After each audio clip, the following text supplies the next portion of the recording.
Welcome to Bella Vista Gardening TV program. I'm Geri Hoerner, and with me today I have two guests. I have Brian Grosnickle back with us, and he's the owner of Village Garden and Landscape in Bella Vista.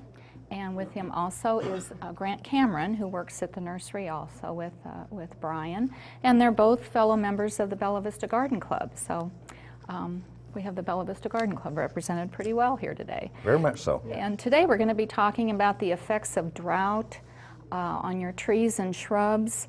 And the last 2 years have just been devastating for us with these droughts that we've had.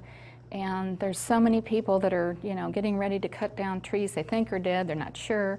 So we're going to talk a little bit about that today, how to tell if the trees are really dead, but you have to give them a little time to leaf out. Some plants are going to leaf out a little later, and you just can't be too fast to take these dead trees out. There's a lot of pickup trucks going around and want to take your trees down, and I would kind of discourage that. You don't know if they're licensed, and it's probably not a good way to hire a tree removal person. No. So just be patient with some of these plants, and we'll have to see how they do in the spring. It's going to be a little later spring, I think, too. We're also going to be talking about what to prune, the spring pruning, how to prune. We're going to show, Grant's going to show us how to prune some things, so we'll have a hands-on demonstration of that. And then we'll also talk about upcoming events. There's not too much going on in March, but and also what to do in your garden in March. There's still some things we're going to start digging in when the weather gets nice, and we're going to start heavy-duty gardening pretty soon. So, but the main thing we wanted to talk about was the drought effects. I know you've been getting calls about taking out trees. Yes. Yeah. And there's got to be a way they can tell if those trees are really, If they could really pan dead. over to this, I brought a specimen, I guess you could say, that when the bark splits, if you get the sap retreats and the bark will split, and if it's crunchy, breakable, Right. not cool to the touch, but wherever you see damage to the bark itself, the bark is essentially its skin. That's the most protective organ, so to speak, on a tree. But once that fails, when the sap retreats, then there's virtually no hope for the. And there could be some trees with those splits, but they might, leaf out. But in the long term, they're not going to make it. No. They're going to No, get the chances- insects in there and disease, and they're just not going to make it if that bark And unfortunately, is it's the damaged. dogwoods and redbuds, because those are the first to bloom, and if they're affected, just like 2 years ago when we had And their that. bark is thin. Oh, yes, Oak paper tree thin, has yes. heavy bark, but Yeah. these thinner bark trees are very susceptible to this drought and Yeah. this, damage. So, but just be sure you're not taking out a tree that can make it, maybe with a little pruning in the spring, but If you scrape, if you Yeah. could give them a If quick you little. take a knife and just kind of barely scrape the bark, and you'll get down, and you'll see green. If it's green, you're still okay, but if it's, more than likely, when you don't see green, you're not going to see anything. Oh, it's just going to be brown. it's Yeah. gone. Yeah, it's gone. That cambium layer, if that's gone, Yeah. then the tree is Yeah. basically Yeah. dead. Yeah. So, and there's so many shrubs now that are affected too, where maybe part of the boxwood is dead, or there may be one limb or something on a shrub, and you can trim that out after they green up a little bit. But if it's not the right shape you want, you may have to replace it. If there's some yellowing or anything that has started to die out, then you would want to remove that entirely, Right. and then let the plant And basically mid-March heal. is a good time to start that. We still certainly, got some cold days in early March. So, but I think mid-March you can be pretty safe to start trimming your evergreens and things. So, and the pruning, we need to talk about what to prune in the spring. Now, everybody's asking, do I prune this and do I prune that? There's some things you don't prune in the spring. No. Yeah. So, and I think you have some samples down The there. evergreen you want to leave alone. The boxwood, unless there's just Or you want to shape it. some sprigs, you can round them, you can square them. The forsythia you definitely wouldn't want to do, and the encore azaleas, these have all budded out, and if you prune these, essentially an encore will bloom 3 times a year, and if you ever prune it, you're going to disrupt the bloom cycle. So these you leave entirely alone, and again, you wouldn't want to do any pruning on a forsythia, forsythia. because These have been in the greenhouse, so they've got a little bit more color. Yeah, the forsythias haven't bloomed yet. It's early March, and there's they still haven't bloomed daffodils yet. that are coming out now. Right. But there's many of the spring flowering plants that really they just have to be left Right. alone. You know, like your almond bush and your crepe myrtle. I mean your azaleas and your you know, things that bloom early spring. You don't want to prune those. So. Now I've always been told that for fall color you prune in the spring, and for spring color you prune in the fall. Right. You So need to the prune opposite after season. it blooms, basically, is a really good rule. And so you don't prune before it blooms. No. Okay. Now you also have some tools down there too, I see. We brought some Fiskars. Basically, we use the electric pruner on hedges and things of that nature. But like the loper and the pruning, we use that on either trees or things that are a little bit bigger. Then we use the hand tools, you know, Right.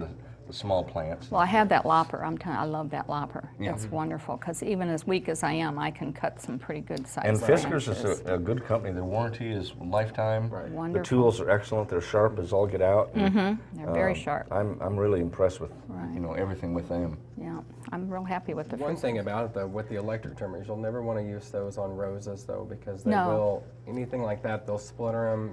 You'll want Right. something, you know, that has. Those are more for your evergreen Yeah, shrubs and exactly. your, you know, denser shrubs. Right. And even but- like larger glasses, or Yeah, the grasses grasses. rather. If you have, oh, the big maiden grass. yeah, Yeah, yeah. It's or good for that. pampas. Yeah, Yeah. you can just Yeah. basically give them a mohawk. And Now you're going to kind of show us how to do some of these trimmings, right? Yeah, yeah. If you just, you know, in early spring, you just take these and just kind of, you just basically grab a hold of the whole thing and just kind Go of down as low as you can before trim it the. back as low as you can. If there's new growth already coming up, try to stay Right. above the new growth. Yeah, so if you cut that new growth off, then your plants are going to be misshapen all summer. Yeah, So yeah. that's why we say you really should trim your grasses and your liriope in Right. February, early March, so Yeah. you're not getting into that new growth, so you Yeah. don't damage So, it. yeah. So, and my husband and I have a plan. We kind of grab it up. I grab it up and he Yeah, lops it. yeah, So sometimes it can be a two-person job. You can, If yes, you have yes, big ones. yes. And especially the variegated, the big blue variety doesn't tend to get the winter burn, No, not whereas as the bad. variegated will, the ends will burn, and you Right. do have to get those. And but if you just leave them and don't trim them, they're not going to look good for the whole season. no, You you're wanna going to get start with new it'll growth. be leggy and burned, and Right. it wouldn't be attractive at all. Yeah, so your liriope needs to be trimmed now. Right. And then you also have some other things. Yes. We'll start with hydrangea. Now your hydrangeas, it depends on your variety, Yeah. because the one you have here is an Annabelle, our summer, And endless this is, summer. This is starting to get some new growth on Right. it, but the end growth is dead. Right, Right. There's nothing left yet. Right. And those, I would probably say, go back not quite to the host plant, but Right. you want to avoid, you know, any of the new growth that's coming out, and certainly Right, but all of the Right. eliminate any of the. Now see, the endless summer will bloom on new growth and old growth. So that's why you're getting I blooms found all that year. Pruning these back somewhat, you get a more vigorous bloom, and it basically helps the Right. plant. Now, if you have a regular, the mophead hydrangea like the Nico Blue or something, you can't prune those now. No. If you Right. prune any of that Yeah, now, that you're would going to be- lose your gone. blooms. Yeah. Right. But your Annabelle is a white hydrangea, and that blooms on total new growth. So you can cut that down, you know, Oh, 6 those you can inches just take all the way on your around, but- Annabelles. But you have to know what kind of hydrangea you have Yeah. before you trim hydrangeas. And So the best thing is if people would read the care tags. Keep That's those tags. They keep- Everything keep you'd their ever want to tags. know is on that care tag. Right. And Yeah. the nice thing about hydrangeas is if you modify the soil with aluminum sulfate, you're going to change the color. Right, because And you can have depends on the blue, pink, or pH. white.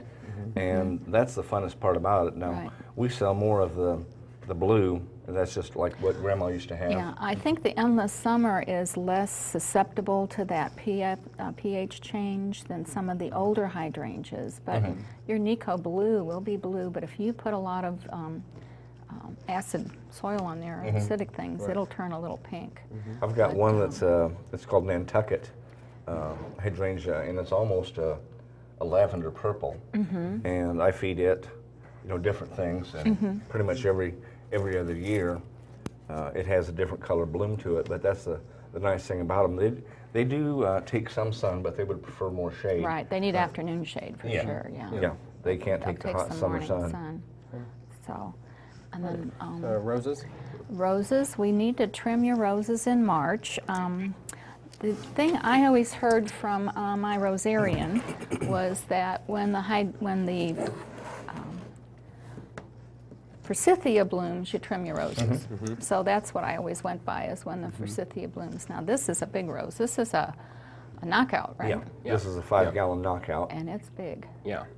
But and the reason it's as green as it is, this has been in the greenhouse, and I've kept it in there protected. But generally, as a rule of thumb, I do roses, crepe myrtles, things of that nature on Valentine's Day.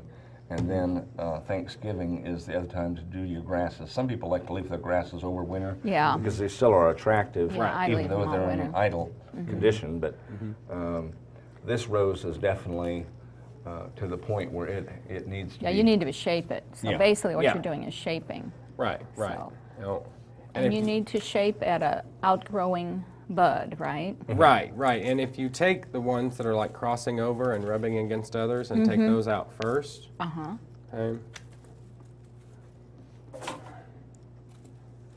And then as you get to your shape, when you get to one, you find an outgrowing bud, if you cut it at an angle down towards the inside of the rose bush, then it will promote the... Right, and then any water won't sit on it and you know, freeze or anything like that. So that's a good rule of thumb. But you always want to go with that little bud that's growing in the direction you want it to grow. Right. Now, I was told years ago that when you do prune roses, they're susceptible to borers, and to take some Elmer's glue or something to seal them. I know, I've heard that too, but they, now they're saying that the plants, if they're healthy, they're going to heal themselves properly, and you really, you're not helping anything by sealing, trees, and when you trim a limb off a tree, it's not really helping the plant that much. You want to trim it all the way back, or? Yeah, just kind of go around. But on your knockout roses, will really grow well in this area. Now the hybrid teas, if you had a hybrid tea, you would be cutting this down to about 6 inches, and taking mainly the center growth out, so it hits a lot of air. It's leggy. Right. It's kind of a runaway. I think the knockout is a fabulous introduction. And there's a new one this year, and it's Sunshine. It's a bright yellow. Last year they had a white, but the white turned yellow eventually. But this one is like a buttercream yellow. And but this is disease resistant. The black spot. It doesn't take spraying like the hybrid teas. No. You don't have to spray it. A lot of the roses are pretty high maintenance. I've got a neighbor that's got about 40 of them, and they're out there all day. I know. I have some too, and they're a lot of work. Yeah. But I love the hybrid teas. Now your climbers, you really don't want to cut your climbers until they bloom first. Let your climbers do their first blush of bloom, and then if you want to shape them, if they're up your trellis and they're kind of, going off the edge, then you can shape them up after they bloom. But let your climbers go until they finish their first, bloom, and then you can trim them up. So basically, this is all ready for spring. It just needs to. And it's going to fill out, nice and evenly, and, be really nice. So there's nothing better than a knockout rose. I mean, they're genetically designed. And now they have a drift rose too. Is the drift rose is that's kind more of of a carpet. And that's a lower growing. It grows lower, and it's they almost go right on the ground. I think it's like a ground cover. Yeah, almost, exactly. But they're beautiful. They're really nice, and they're very hardy too. I don't think they need to be sprayed. No, no. You might have a Japanese beetles, of course. Well, there's nothing to do about them. No. They're going to attack what they want to attack. Yes. The drift roses, and I've got, I think I've got red, pink, and salmon colors coming in on the 29th of March. Very good. And because you've got some great new plants coming in. Now let's see, what else do we have to trim down there? You do crepe myrtles. Yeah, your crepe myrtles, now they can be trimmed in March, or you can wait till, April or May, I guess, to trim your crepe myrtles. But you don't want to do crepe murder. No. You know, there's a Some people a like to saying. just cut them down to almost nothing, Yeah. but that just ruins your shape. yeah. Yeah. You need If to you take go, out anything like less. back to where it was pruned last time, and not be too severe on Take it, because stuff off The the, sides. Yeah. the suckers or the runners, Right. you know, Yeah. you Well, they want to said get rid of anything those. under like a size of a pencil or, you know, a small pencil, you Right. would take out and leave your larger. Yeah, once you blends. see like there's some green appearing on this, so Right. it still is a healthy, viable plant. This one up. Yeah. And that's like almost like a sucker coming out. So Yeah, you want your anything that's shape to be that- almost that like a close to tree. the ground, Yeah, yeah. You'd want to. And then just And then wherever your you, color is going to be at your top, you Yeah. know, so you're going to have a, and then trim it about here. yeah. And it's going to just spread from that, you And know, it might that not crown. be attractive now, but really, No, uh-uh. the plant is going to thank you for it later, Oh, yeah. Yeah. Yeah. because it's going to strengthen the plant essentially. And again, you're not all at the same level. You haven't just chopped it straight across. You know, you've got a little different levels there, so Right. it's going to be a nice shape. Yeah. So, And it depends on, you know, the size. If you have a standard or a shrub. right, there's or different a dwarf, sizes. Exactly. it Now I would- have a dwarf, and I don't trim my dwarf very much. I shape it a little bit, you know, but I don't trim it hardly at all. It's about 3 foot, you know, 2 to 3 foot. So that I just kind of take off any dead ends, and Right. but your larger crepe myrtles do take a little more trimming. You know, Well, if and you that's- have a standard variety that gets up to 15, That- 20 foot, you just about You've- have to use a chainsaw on it, because yeah, but again, you don't want to just whop it straight across. No, you you want to want- do you your want to prune back to selective, where, your selective the pruning. new growth is going to come out. And Right. So come that's fall, gonna- the plant's going to That's thank going to you be for it. beautiful. Yeah. Right. Okay. Now, Now do you've you- got a mum down there too, don't you? Yeah, and the reason we brought that, I've had it out behind the greenhouse. Right, but that's what we've got my a lot mums of new look like. growth, That's what my Yeah. mums look like right now. coming out. But, you know, virtually all of it that is above ground is dead. But there's just, this thing is just loaded Right, with new growth that's coming out for spring. right. And so you just and- want to trim that down almost to the ground. Just take all Yeah, the dead just stuff right out. down Within to an the- inch or two. Yeah, Yeah. And the nice things about a perennial mum is that they'll bloom twice here. You can get a spring bloom and a fall bloom. okay, well, And I then- normally just keep deadhead, or, you know, keep shaping mine and debudding mine until July, You and just let like them yours to bloom bloom. one Makes it- time. Yeah. It makes But- it get more of a shape. Right, but some people do let them bud out and bloom when they want to, and then trim them back, and then they'll bloom again in the fall. So I just haven't tried that yet, because I usually just shape them up until July. A lot of people think a mum is an annual, and it's a disposable plant, but I've had some that I've had for 5 years or more. Right. It And- depends on the variety too, Yeah. but most Yeah. of them, most of the chrysanthemums are perennial here, and they'll stay. So then your little crowns are coming up, Yep. and And you this has can tilt that got up, good and you new can growth. see the There's growth. 3 plants actually in this container, and all 3 are doing quite nice. But I like to leave my mums go in the wintertime, and sometimes the birds get the seeds, Sure, and you yeah, know, yeah. just when the snow hits them, they have a little mound of snow. So, Well, anything's depends. better to look at than nothing. right, And right, even if you do have a little bit of brown, the same with clumps of grass, and as Lou Jasper has told us many times, like the possum hawn, the plants that bury or the plants that go dormant, there's still something to look at, you know, Yeah. rather than not have something to look just at. yeah, something there. Yep. So, okay. And then, like I said, your azaleas, you certainly don't want to You wanna do the grass? you know.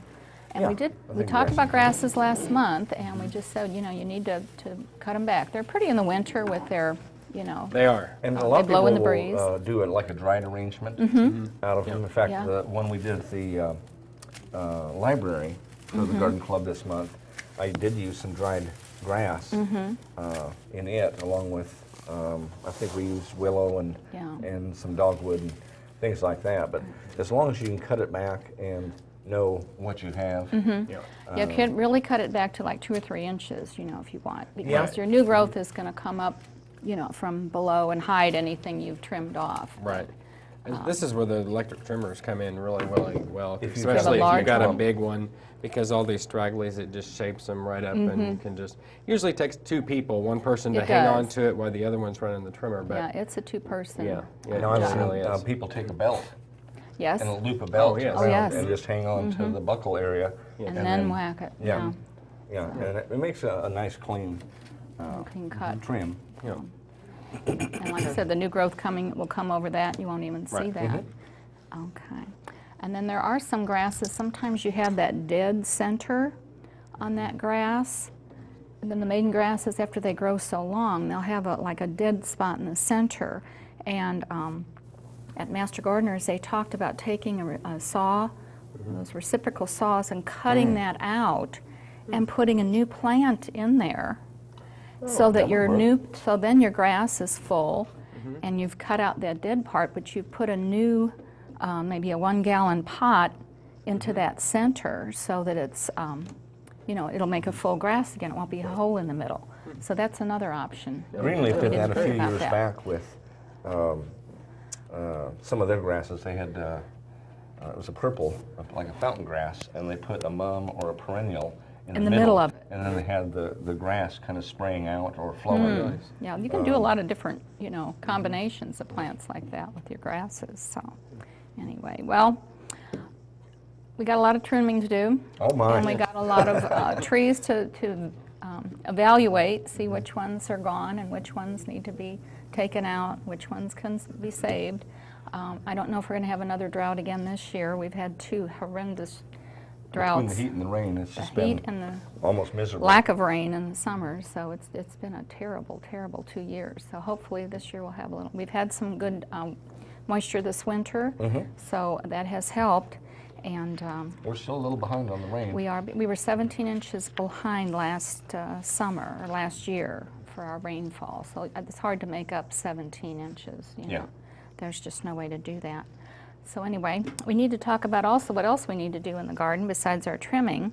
The annuals, if you have old seed packets, just because they're dated a year or 2 ago doesn't mean they won't grow. They may not be as prolific, but you may have to, you know, put more seeds in. Maybe some will take and some won't. So if you have older seeds, seed packets, you can still use them, but you may have to just, you know, go a little heavier on your seeds so that they will take. But usually 2 or 3 years out, they'll still be viable. Some seeds last for, you know, years and years and years in the wild. So, and you need to plant them inside about 6 weeks before you're going to put them out. I got to start my seeds in this month. I'm going to try to do some little annuals, you know, or things, and get them started so I can put them out. April 10th is about the last freeze date usually, but I usually wait till May or so to put mine out. I don't like to put them out and then they get that late freeze. It'll help them if they harden off, right, you know, and with a bit of cold, but they just can't take the freeze. But the problem with the annuals, they come into the nurseries and to the box stores months before you can plant them. I mean, you know, when they get them in and you put them out in that garden, they're going to be dead. Yeah. They just can't take that cold weather. So if you see an annual you like, maybe buy it and tend it. Make it a house plant. Put it in your garage, take it out during nice sunny days, bring it in at night, and then wait until it's really safe to plant them outside. So otherwise you're going to just be replanting. Everybody wants, you know, color and green. You want them right now. Yeah. And then you can plant some bulbs. Don't you have some bulbs at the store? I'm completely sold out. Are you sold out of bulbs? Everything from last fall is gone. Tulips, in fact, I've seen daffodils and crocus in bloom now, which is just a little bit early, but tulips are getting a good amount out of the ground, and hyacinth. And the gladiolas, you can plant those now if you have any gladiolas. Yeah. And you can stagger that bloom. You can plant them in a week interval, plant some 1 week, and the next week plant another batch, and then your bloom time will be longer. So you'll spread your bloom time out by just alternating your We're getting ready to do that with seed potatoes and do that at a weekly interval so that we can have a constant harvest. But right now we've got snow peas, spinach, cabbage, kale, I believe radishes, and a couple, 2, 3 other things. But I'm gonna start this is some ideal lettuce. for the vegetable gardens. Yeah, and next month we're going to be talking about vegetable gardens in our show next month. So, then lawns, you need to be doing your lawn care in March. you need to apply your pre-emergent by about the middle of March. So take care of those weeds. 'Cause But we there's an got awful so lot of many weeds. weeds. Oh, the weeds are just, They've loved the about drought. taken over. They've Yeah. loved the drought. Okay. And perennials. You can do things with perennials Oh, yeah. starting in March. Yes, you can start digging them up and then dividing them and replanting them. You know, any of your summer blooming or your fall blooming, either one right now. Yeah. Yeah. And then if you have too many, you can share them with Absolutely. neighbors or friends or whatever. And that's how our plant sale, that's how we get our plant sale plants is from our gardens. The roses, like I said, you have to prune your roses, and if you have any bare root roses that you bought, they should be planted in March. If you buy them in a container, they can be planted later in the year. There's no specific time for the ones that are in containers. You could plant those up till, you know, May, March, April, May. You don't want to plant them too late in the summer because it'll be too hot, but the bare root you should really plant in March so that they get a good start before the season. You know, As long as the ground isn't frozen, you know, yeah, that's an you can ideal start time to planting. plant pretty much anything. And then you'll have to start monitoring for your black spot, and you know, you can use cornmeal wash. I think Tony uses a cornmeal spray for a black spot. It's an organic treatment for black spot. And of course, we talked a little bit about vegetables. I'm going to try to start my lettuce in my inside, you know, get it started before I transplant it out. And of course, the trees and shrubs, you just have to keep monitor the water. We have had rain, we have had a little snow, not a whole lot, but you need to just monitor that water, especially if you just planted them last year. You have to really monitor that. And you can start planting your trees and shrubs in March and April. So this is a good time to start. So. And we also talked about grasses. Of course, 2 months we've been talking about trimming your grasses. So if you don't have your grasses trimmed by now, it's not our fault. Yeah. We have told you. So. But I want to talk to you a little bit about the garden club meeting. We have a garden club meeting coming up on, let's see, it's March 27th. And it ties right into this, subject. Our program is going to be Drought-Tolerant Plants Made Simple by Susan Jason. She's a landscape architect. So the meeting's on the 27th. If you go to our website, you'll get all the information on it. And also, this is the time of the year the Master Gardener starts up the hotline. So our hotline's starting in March, Monday, Wednesday, Friday, from 9 to 12 and 1 to 4. And you just call 271-1060 and you'll talk to a Master Gardener, and if you have any questions or problems, and they'll help you with that. And so that's going to be starting.